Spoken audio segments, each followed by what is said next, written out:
What if the governments of the world have been hiding time travelers among us for decades? Not in movies, not in science fiction novels, but in classified military programs, buried deep inside intelligence agencies, protected by secrecy laws that will never expire. These are not theories. These are testimonies from people who claim they worked inside these programs, people who say they survived journeys through time itself. Here are 10 cases that will make you question everything. Imagine you're a brilliant young physicist, fresh out of MIT, your entire career ahead of you. You've spent years studying quantum mechanics, publishing papers, dreaming of breakthroughs that could change the world. And then, one evening, two men in military uniforms knock on your apartment door. They don't introduce themselves. They don't explain who sent them. They simply hand you a folder marked classified and tell you that your country needs you. That's exactly what happened to Dr. Elena Voss in the autumn of 1987. She was 26 years old, living in a small Cambridge apartment, working on her doctoral thesis. The men gave her 24 hours to decide. No phone calls, no consultations, no questions, just a yes or a no. She said yes, and that single word changed everything. Within a week, Elena found herself on a military transport plane, blindfolded for the final 2 hours of the journey. When the blindfold came off, she was standing in an underground facility carved into the Nevada desert. The place had no official name on any map. The personnel called it Blackwell Station. And what Elena saw inside those concrete walls would haunt her for the rest of her life. Her job title was Temporal Analyst. At first, she thought it was a code name, some kind of bureaucratic euphemism. But on her very first day, her supervisor placed a small metallic object on the table in front of her. It was rectangular, smooth, with a glass surface that seemed to glow faintly from within. It looked exactly like a smartphone. The problem was, this object had been recovered in 1952. Decades before such technology existed anywhere on Earth. Elena spent the next 3 years examining artifacts like this one, objects that shouldn't exist, materials with molecular structures that defied every known principle of chemistry, devices whose functions she could only guess at. Her laboratory was filled with things that seemed to have fallen out of tomorrow and landed in yesterday, and she was supposed to figure out how they worked. The security protocols were unlike anything she had ever encountered. Armed guards stood at every door. Cameras watched every corner. She was forbidden from keeping notes, forbidden from discussing her work with anyone outside the facility, forbidden even from remembering certain details.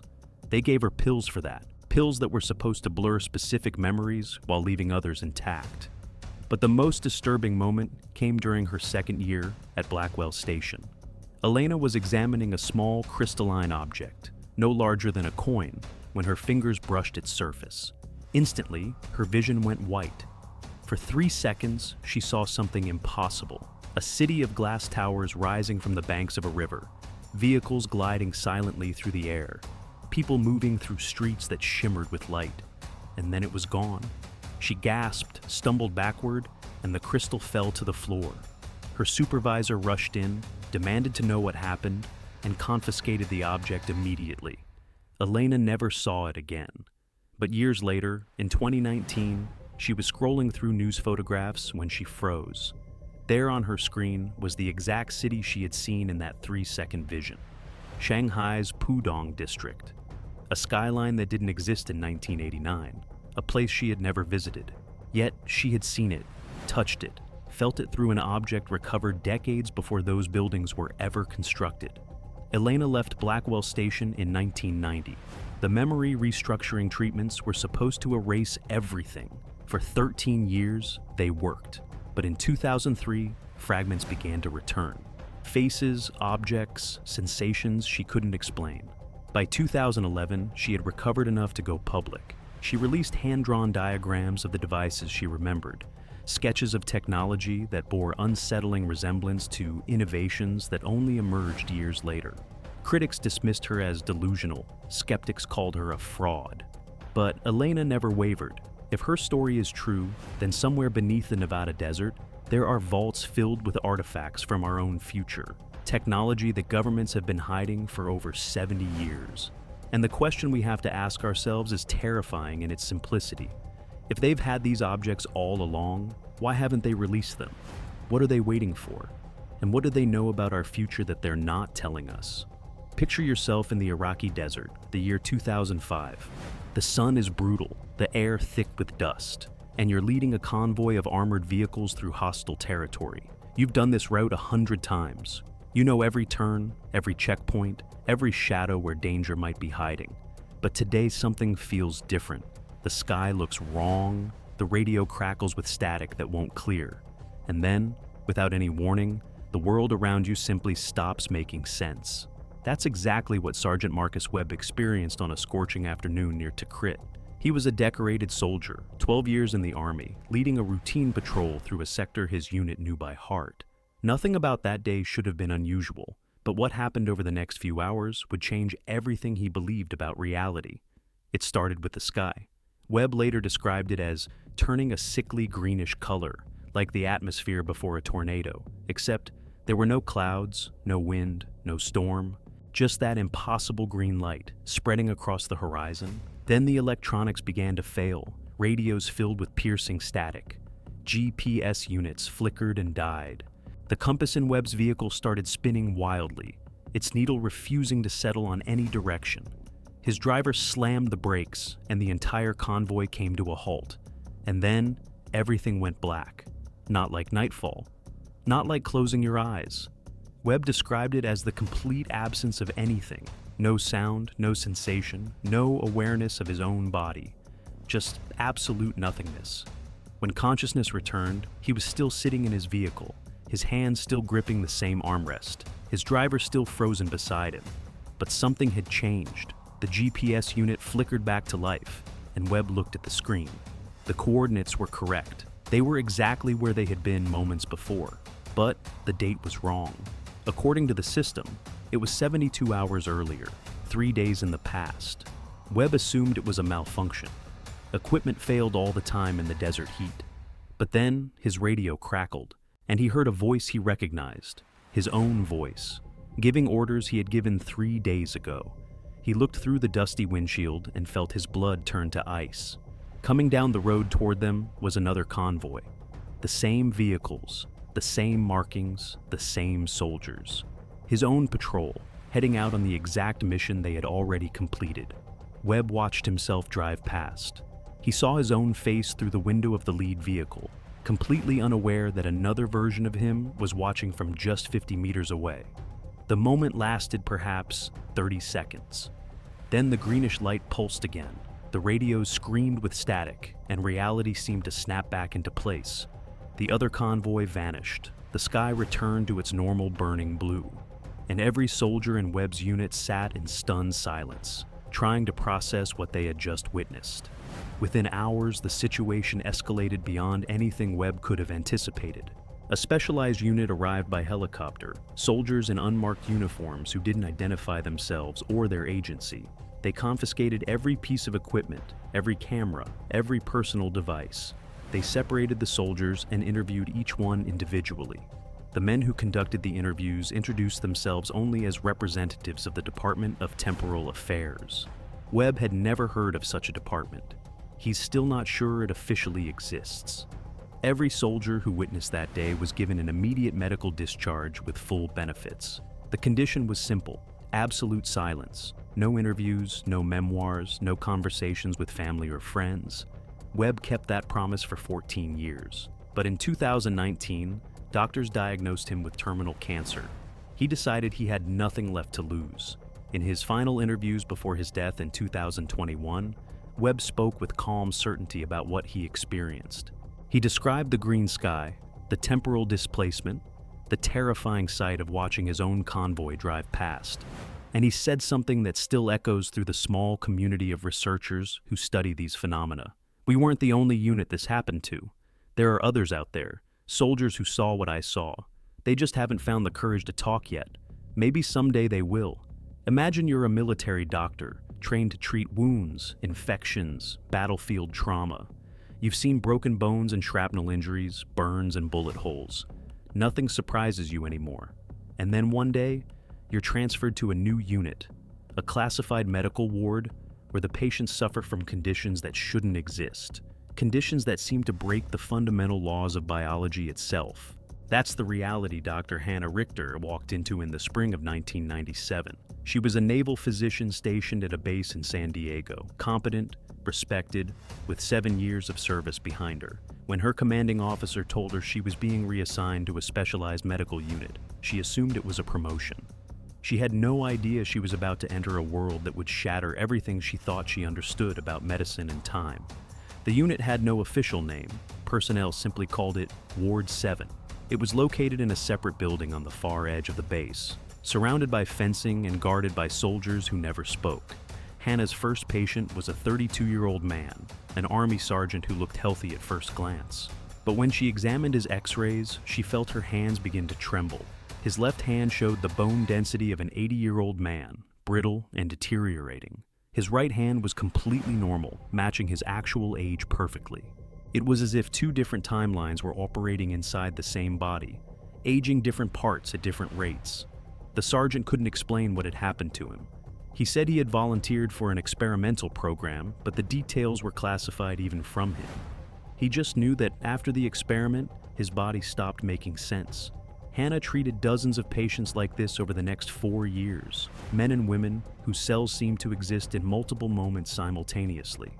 Some aged rapidly in isolated areas, while the rest of their bodies remained unchanged. Others experienced the opposite, patches of tissue that seemed younger than they should be, as if those specific cells had traveled backward while everything else moved forward. The medical term the staff used was temporal desynchronization, a condition that officially didn't exist in any textbook, any journal, any database Hannah could access.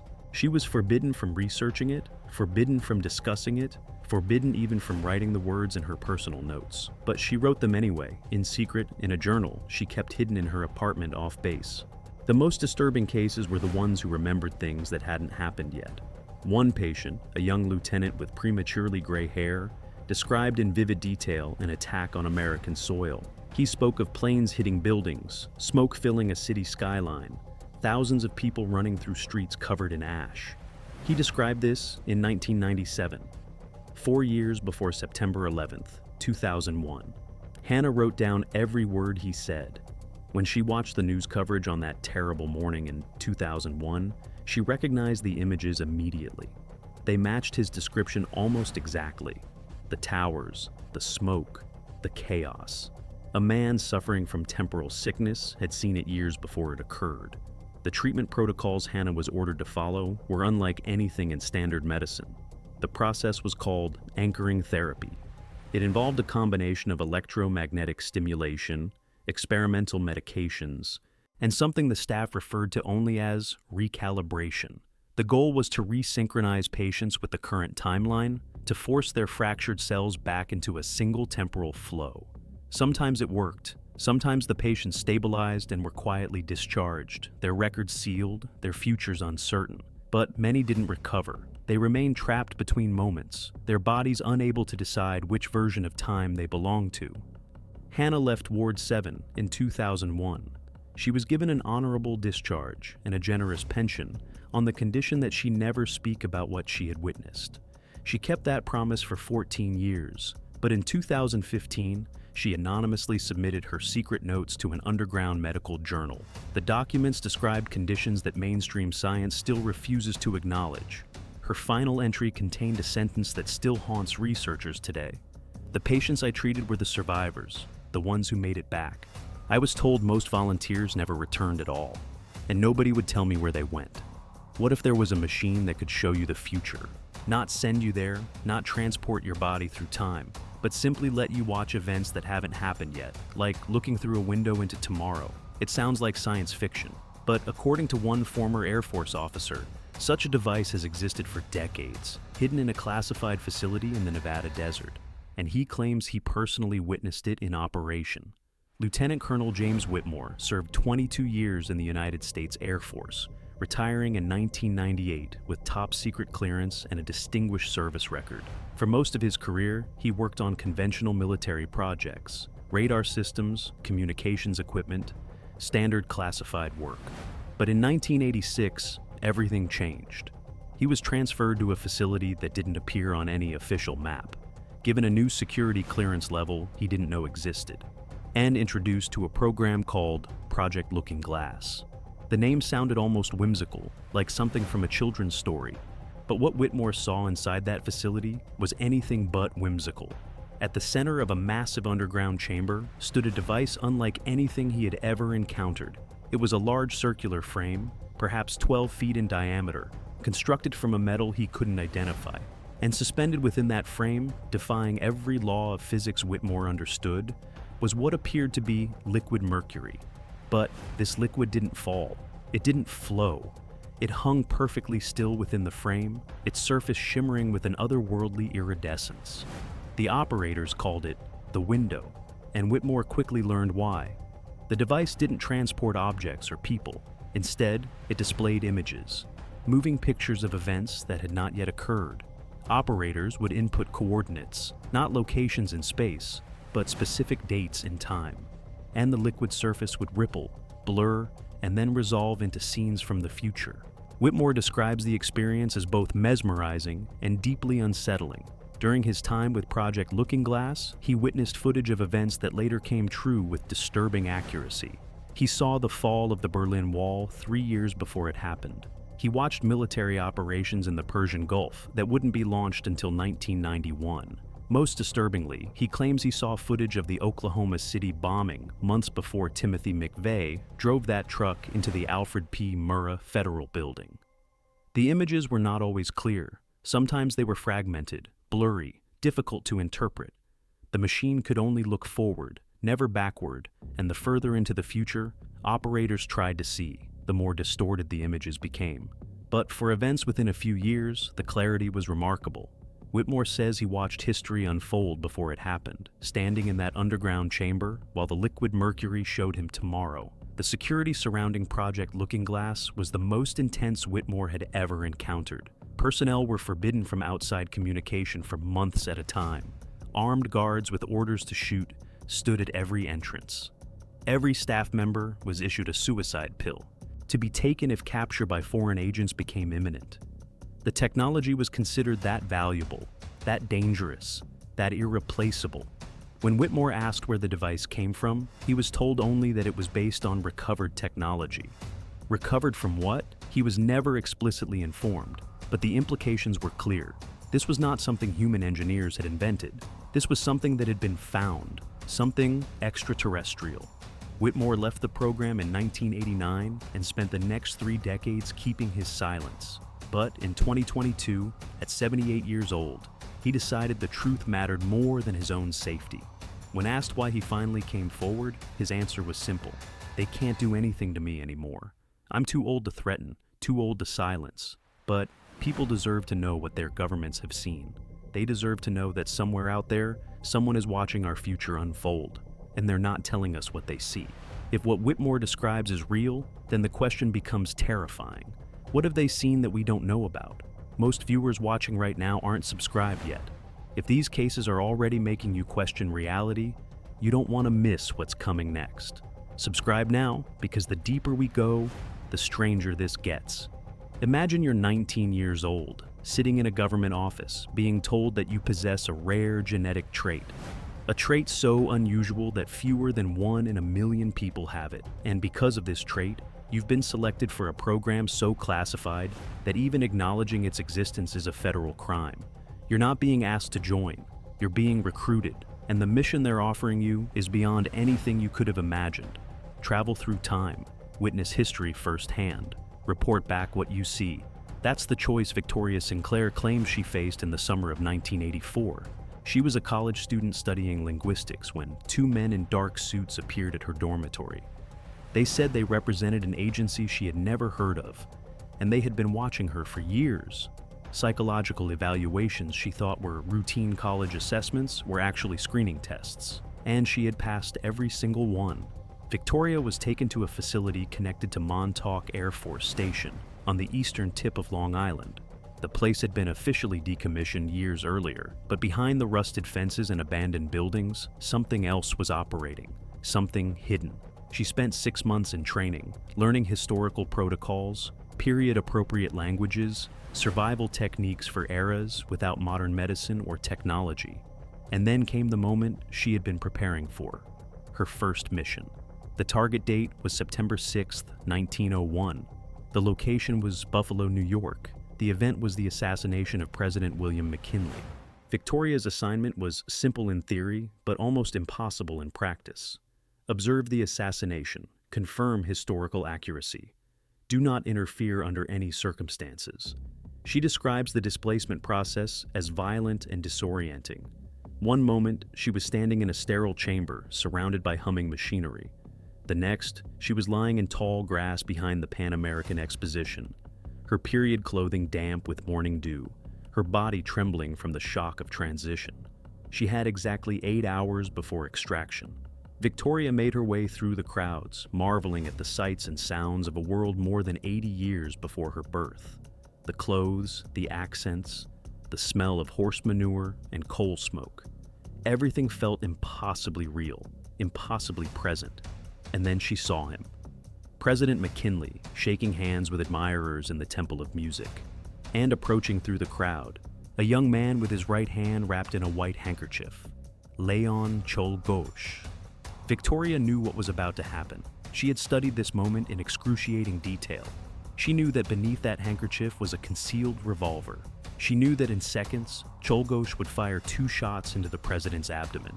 She knew McKinley would die 8 days later from gangrene, and she was forbidden from doing anything to stop it. She watched the gun emerge from the handkerchief. She heard the shots, saw the president stumble, watched the chaos erupt around her, and she stood frozen, tears streaming down her face, as history unfolded exactly as it was supposed to. Victoria completed 23 missions over the next 2 decades. She witnessed the San Francisco earthquake of 1906, the sinking of the Lusitania, the stock market crash of 1929. But her 6th mission almost killed her. She was sent to observe the 1906 earthquake, but something went wrong with the extraction process. The retrieval team couldn't locate her temporal signature. She was stranded in the past for 11 days, living among earthquake survivors, helping pull bodies from rubble, nearly dying herself when an aftershock collapsed a building she was sheltering in. When they finally pulled her back, she was malnourished, traumatized, and changed forever. She continued serving until 2004, when age and accumulated psychological damage forced her retirement. The agency erased her records, sealed her files, and released her back into civilian life with a modest pension and a lifetime of memories she could never share. In her only known interview, conducted anonymously in 2019, Victoria spoke with haunting clarity about her experiences. "I've stood in the presence of history more times than any human being alive. I've watched presidents die, cities burn, empires fall, and I carry every single moment with me. Every face, every scream, every life I couldn't save. What if you accidentally discovered that your government was receiving messages from the future? Not speculation, not theory, but actual communications transmitted across more than a century of time. And what if the moment you started asking questions about it, everything you had worked for was taken away?" That's the nightmare Dr. Robert Chen claims he lived through. A nightmare that began with curiosity and ended with a truth so disturbing that powerful people decided he could never be allowed to share it. Dr. Chen was a theoretical physicist, one of the brightest minds of his generation, recruited by DARPA in 2008 to work on advanced quantum communication systems. His research involved quantum entanglement, the phenomenon where 2 particles become connected in such a way that affecting one instantly affects the other, regardless of the distance between them. Einstein called it spooky action at a distance. Chen called it the key to instantaneous communication across any gap, spatial or temporal. For 4 years, Chen worked in a classified laboratory, pushing the boundaries of what science understood about entangled particles. His team made significant breakthroughs, developing communication protocols that could theoretically transmit information faster than light. But in 2012, Chen stumbled onto something he was never supposed to find. While analyzing classified datasets related to his research, he noticed anomalies that didn't fit any known pattern. The data showed entangled particle communications, but the transmission signatures didn't match any source Chen could identify. The particles were entangled with something, but that something wasn't any device in his laboratory, or any laboratory he had clearance to know about. Chen began digging deeper. He He cross-referenced the anomalous data with historical records and discovered that similar signatures had been detected as far back as 1971. Someone had been receiving quantum-entangled communications for over 40 years. The deeper he searched, the more disturbing his findings became. He found fragmented references to something called Omega Protocol, buried in files that required clearance levels above his own. The references were cryptic, but one detail stood out with chilling clarity. The communications weren't coming from another location. They were coming from another time, specifically the year 2147. Chen's theory, assembled from fragments and implications, was almost too extraordinary to believe. At some point in the future, perhaps around the year 2147, a government or organization had developed technology capable of sending quantum-entangled messages backward through time. And those messages were being received in the present, had been received for decades, by agencies operating in complete secrecy. The implications were staggering. If this was true, then decisions being made today, policy choices, military deployments, infrastructure investments, might not be based on present-day analysis at all. They might be based on instructions from the future. Chen requested access to the Omega Protocol files. He submitted the proper forms, cited his security clearance, explained his research justification. Within 48 hours, his clearance was revoked. His laboratory access was terminated.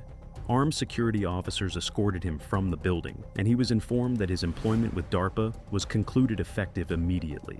He was given a generous severance package and strongly encouraged to pursue opportunities in the private sector. The message was clear. Stop asking questions. Forget what you found. Move on with your life. Chen tried. For years, he buried himself in private research, never speaking publicly about what he had discovered. But the knowledge haunted him. In 2020, he began giving anonymous interviews, sharing his theory with researchers who operated outside official channels. His most unsettling observation has become famous among those who study these phenomena. If they're receiving warnings from 2147, that means humanity survives at least that long. That should be comforting. But think about what it really means. It means something is coming, something so significant that people 130 years from now felt they needed to warn us about it. And whoever is receiving those warnings has decided that the rest of us don't deserve to know. What are they preparing for? And why are they keeping it secret? If you're still watching, you're ready for what comes next. Subscribe and hit the bell now, because the most disturbing cases are still ahead, and you won't want to miss a single revelation. Picture yourself standing on the deck of an aircraft carrier in the middle of the Pacific Ocean. It's late at night, the stars blazing overhead, the vast dark sea stretching endlessly in every direction. You're a navigation officer, responsible for guiding one of the most powerful warships ever built. You've done this job for years. You know these waters. You trust your instruments. And then, without any warning, those instruments start telling you something impossible. That's the situation Commander Patricia Okonkwo found herself in during a routine deployment aboard the USS Nimitz in September 1998. She was a seasoned officer, respected by her crew, confident in her abilities. Nothing about that night should have been unusual, but what happened over the next few minutes would haunt her for the rest of her life. It began just after midnight. Okonkwo was on the bridge, monitoring navigation systems, when every instrument on her console began malfunctioning simultaneously. Radar screens flickered with phantom signals. GPS units displayed coordinates that changed erratically. Communications equipment filled with static so dense, it sounded almost like voices. She called down to engineering, but before anyone could respond, she looked out the forward windows and saw something that made her forget how to breathe. The horizon was bending, not gradually, not subtly, but visibly curving in ways that violated every law of physics she had ever learned. The sea itself seemed to fold, and the stars above distorted as if viewed through warped glass. Several crew members on deck began shouting, pointing at the water, at the sky, at something none of them could explain. And then reality snapped. The distortion vanished as quickly as it had appeared. The instrument steadied, the horizon straightened. Everything returned to normal, except for one detail. Every clock on the ship, every computer timestamp, every synchronized naval system showed a time exactly 15 minutes earlier than it should have been. The ship had somehow moved backward in time by a quarter of an hour. But the truly disturbing part came next.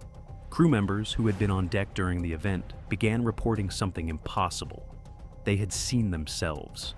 Not reflections, not illusions, but actual figures moving across the deck in positions they had occupied 15 minutes before.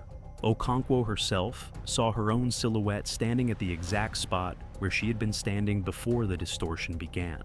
For approximately 90 seconds, two versions of the crew existed simultaneously, separated by 15 minutes of time, but occupying the same physical space. Then, the duplicate figures vanished. The temporal fold, whatever it was, corrected itself, and reality reasserted its normal flow. But the psychological impact on the crew was profound. Okonkwo describes the experience as watching a ghost of yourself, except the ghost was more real than any ghost should ever be. Within hours, the situation escalated dramatically. Helicopters arrived carrying officials who refused to identify their agency or explain their authority.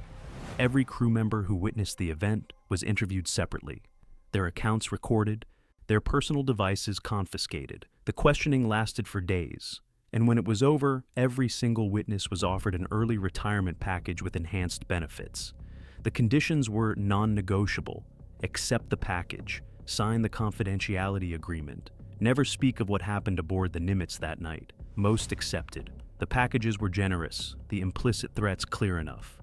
Okonkwo took her retirement and spent the next 24 years in silence, building a new life far from the ocean, trying to forget the night she watched herself standing on the deck of a ship that had somehow slipped backward through time. But in 2022, she finally decided the truth mattered more than her silence. In her first public interview, she spoke with quiet intensity about those 90 impossible seconds. I saw myself standing at the rail. I made eye contact with my own face. She was looking back at me with the same confusion I was feeling. How do you explain something like that? How do you tell people that, for 1 minute, there were two of you existing in the same place, separated only by time? I still don't have an answer. I'm not sure anyone does. Imagine you're a scientist working in a secret laboratory deep in the frozen wilderness of Siberia. For years, you've been pushing the boundaries of physics, conducting experiments that the rest of the world believes are impossible. And then one day, your team achieves the unthinkable. You send a man forward through time. He vanishes from your laboratory and reappears exactly 48 hours later, just as your calculations predicted. The experiment is a success, but the man who comes back is not the same man who left. Something happened to him in those 48 hours, something that changed him in ways that terrify everyone who witnesses it. This is the story Dr. Ivan Petrovich claims he lived through, a story so disturbing that he eventually fled his homeland to escape the memories. Petrovich was a physicist working in a classified Soviet research facility outside Novosibirsk from 1979 to 1990. The program was called Zarya, the Russian word for dawn. Its mission was simple in ambition, but staggering in scope: achieve temporal displacement before the Americans. The Cold War was not just a battle for territory or ideology. It was a race for technologies that could reshape reality itself. And the Soviet Union was determined to win. For a decade, Petrovich and his colleagues worked in isolation, funded by military budgets that officially didn't exist, pursuing theories that mainstream science dismissed as fantasy. They built machines, ran calculations, sacrificed countless resources on experiments that failed again and again. But in the winter of 1989, they finally succeeded. The volunteer was a young soldier named Dmitry Volkov. He was 28 years old, physically healthy, psychologically stable, and completely aware of the risks. The machine they had built filled an entire underground chamber. Massive coils generated electromagnetic fields of unprecedented intensity. The air itself seemed to hum with energy as Volkov stepped onto the platform at the center. Petrovich remembers the moment the switch was thrown. There was a blinding flash, a sound like thunder compressed into a single instant. And then Volkov was gone. The platform was empty.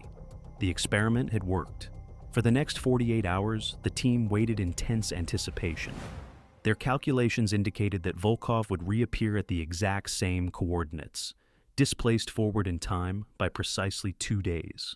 They monitored the platform constantly, barely sleeping, counting down the seconds. And then, exactly on schedule, another flash filled the chamber. Volkov materialized on the platform, standing in the same position he had occupied when he vanished. At first, everything seemed perfect. Volkov was alive, conscious, apparently unharmed, but within hours the team began noticing changes that filled them with growing unease. Volkov could recall events that hadn't happened yet. He described conversations that would occur the following day, predicted small accidents before they occurred, knew details about the near future with perfect accuracy. It was as if his mind had absorbed information from the 48 hours he had skipped, even though his body had never experienced them. But this apparent gift came at a terrible cost. Volkov had lost all emotional response. His face remained blank, his voice flat, his eyes empty of anything resembling human feeling. Medical examinations revealed that his brain activity had fundamentally changed. Neural patterns that shouldn't exist in a living human now dominated his scans. When asked what he experienced during his displacement, Volkov's answer chilled everyone who heard it. "I experienced everything and nothing simultaneously. I existed in the fold between moments. I saw all possible futures at once. And now, I can't remember what it felt like to be just one person in just one time." Over the following weeks, Volkov grew increasingly erratic. He spoke in fragmented sentences about concepts the scientists couldn't understand. He stopped eating, stopped sleeping, stopped engaging with the world around him. And then, 3 weeks after his return, he walked out of the facility into the Siberian wilderness and was never seen again. Search teams found no trace of him. It was as if the timeline had simply absorbed him back. Petrovich defected to the United States in 1991, carrying with him secrets that still haunt him decades later. His assessment of the Zarya program remains deeply troubling. We proved that time travel was possible, but we also proved that surviving it might be worse than not surviving at all. Some doors should never be opened. What if there were people whose job was to travel through time and eliminate threats to the future? Not assassins targeting presidents or generals, but something far more subtle. Agents sent to remove scientists, researchers, and inventors whose discoveries might push history in dangerous directions. People you've never heard of, erased from the timeline before they could change the world.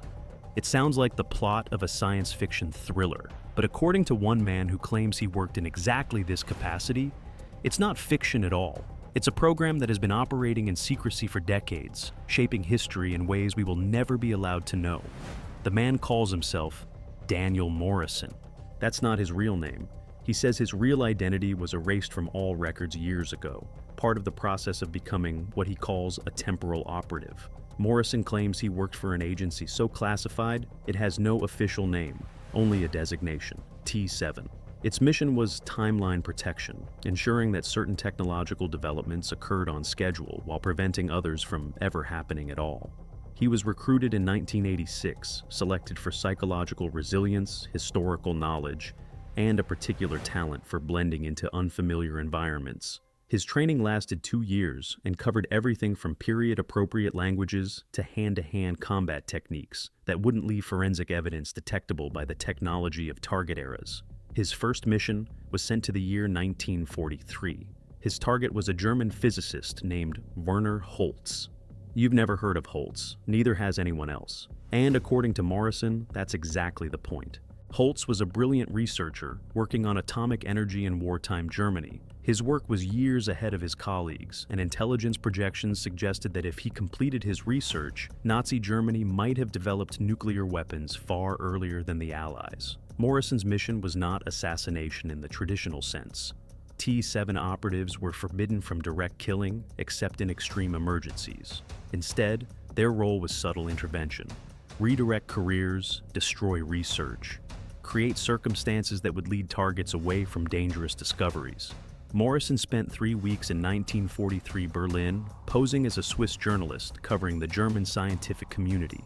He gained Holtz's trust, learned about his research, and eventually convinced him that his true calling was medicine rather than physics. He planted documents suggesting Holtz was under Gestapo suspicion, making continued work in his field dangerous. He introduced Holtz to a woman who would become his wife, a woman who dreamed of a quiet life in the countryside, far from laboratories and equations. Within months, Holtz abandoned his research and moved to Bavaria, where he became a country doctor. He lived until 1987, treating farmers and villagers, never knowing that his abandoned equations might have changed the outcome of the Second World War. Morrison says he completed 11 similar missions between 1988 and 2006. Each one involved traveling to the past and removing what he calls temporal threats, individuals whose work might destabilize the timeline as it was meant to unfold. Some targets were convinced to change careers. Others suffered convenient accidents that destroyed years of research without harming them physically. A few simply disappeared, relocated through methods Morrison refused to describe in detail. The moral weight of this work eventually became unbearable. Morrison retired from T7 in 2006, his mind filled with the faces of people he had manipulated, careers he had destroyed, futures he had rewritten without consent or acknowledgement. He began speaking publicly in 2018, though always anonymously, always through intermediaries who protected his location and identity. He knows that what he did can never be proven. The evidence doesn't exist. The people he affected don't remember being affected. The timeline has absorbed his interventions as if they were always meant to happen. But Morrison carries the knowledge of what he did, and it haunts him every day. His most disturbing statement came at the end of his only recorded interview. "I've erased people from history who never knew they mattered. I've saved millions of lives that were never in danger, as far as anyone knows. I've shaped the world you live in, and I can never prove any of it. And the worst part is, I'm not the only one. There are others still working, still traveling, still changing things. And you'll never know what they've done." Imagine being chosen for the most extraordinary mission in human history. Not a journey across oceans or into space, but a journey through time itself. Not hours or days, but nearly a century and a half into the future. You would see what becomes of humanity, witness how our choices today shape the world of tomorrow, and carry that knowledge back with you. Now, imagine that when you return, the people who sent you decide that what you saw is too dangerous to share. That humanity isn't ready for the truth, that the future you witnessed must remain secret forever. This is the burden Dr. Sarah Hendricks claims she has carried for more than 20 years. And if her story is true, it represents the most significant time travel event ever achieved by any government on Earth. Dr. Hendricks was a government physicist specializing in exotic energy systems when she was recruited in 2001 for a program called Omega Project. Unlike previous temporal experiments that displaced subjects by hours or days, Omega aimed for something unprecedented. They wanted to send a human being 147 years into the future. The target year was 2150. The preparation took nearly 2 years. Hendricks underwent extensive psychological conditioning to prepare her mind for temporal displacement.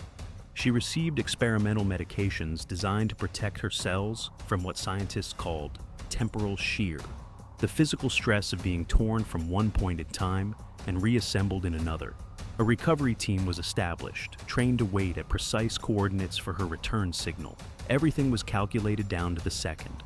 On March 15, 2003, Hendricks entered a displacement chamber deep beneath a military facility whose location she has never revealed. The machinery around her hummed with energy drawn from sources she still doesn't fully understand. She remembers a blinding flash, a sensation of being pulled apart at the molecular level. And then absolute darkness. When she opened her eyes, she was lying on rocky ground beneath a sky that looked almost familiar, but somehow wrong. The sun was brighter, the air thicker, the horizon dominated by structures unlike anything she had ever seen. She had arrived in the year 2150. What Hendricks witnessed during her 2 hours in the future has shaped every moment of her life since. The Earth she saw had been transformed by catastrophe and rebirth. Coastlines had shifted dramatically. Cities she recognized from maps no longer existed. But humanity had survived. Massive structures rose from landscapes that seemed to blend technology and nature in ways she couldn't comprehend. Buildings that appeared to grow rather than be constructed. Energy systems that drew power from sources invisible to her understanding. And people. She saw people moving through this transformed world, their clothing and movements suggesting a society radically different from her own. But Hendricks had no time to explore. Her mission parameters allowed only 2 hours before the retrieval signal would activate. She collected 3 items to bring back as evidence. A soil sample that would prove the atmospheric changes she witnessed. A fragment of building material that shouldn't exist according to current science. And a small data chip she found abandoned on the ground, hoping it might contain information about the world she was seeing. When the retrieval signal activated, she felt that same tearing sensation, that same moment of molecular dissolution, and then she was back in 2003, lying on the floor of the displacement chamber, her body aged slightly, but her mind filled with visions of a future she could barely process. The debriefing lasted 14 months. Every detail she remembered was recorded, analyzed, and classified at the highest levels. The soil sample confirmed atmospheric changes consistent with significant climate events. The building material contained molecular structures that current technology cannot replicate. The data chip was never successfully decoded, and then Hendricks was released. She was given a new identity, a modest pension, and strict instructions to never discuss what she had experienced. She kept that promise for 21 years. But in 2024, now in her 70s, she decided the truth mattered more than her safety. In her first public statement, she spoke words that continue to echo through the community of researchers who study these phenomena. They told me I saw too much, that humanity wasn't ready. But I believe we deserve to know what's coming. We deserve the chance to prepare, because what I saw wasn't just our future, it was proof that we survive. And that might be the most important thing anyone has ever learned. 10 survivors, 10 testimonies, 10 glimpses behind a curtain most of us never knew existed. These people risked everything to tell their stories. And now, we have to ask ourselves the most unsettling question of all. If time travel exists, and governments have been using it for decades, what else have they changed? What version of history are we actually living in? Subscribe now so you never miss what comes next. The truth is still unfolding.